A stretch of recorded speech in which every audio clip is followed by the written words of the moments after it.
an African-American man from South Carolina, submitted a sample of his DNA to a company called Family Tree to trace family roots. During the routine DNA analysis, technicians at the genetic testing company made an extremely rare discovery.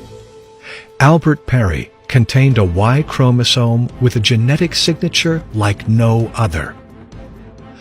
Y chromosomes are the hereditary factor determining the male sex.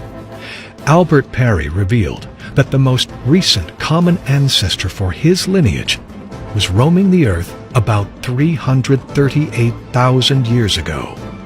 Geneticists have been able to prove that all men tested thus far in these commercial databases can trace their Y chromosome to a common male ancestor labeled Adam that lived between 60,000 and 140,000 years ago. This made his DNA over twice as old as any fossil on record for Homo sapiens. Now scientists are questioning everything that is known about the time and location of the first people on Earth. Is this finally the proof pre-Adamite theorists have been looking for? That there really were human civilizations before the age of Adam and Eve? And if so, what other doors can Perry's DNA open? 36,000 years? Could it really be true that humans were on Earth so long ago? And not just humans, but advanced civilizations with hierarchies and kings. It's not just the Sumerian kings list, it's also the Egyptian kings list of Manetho.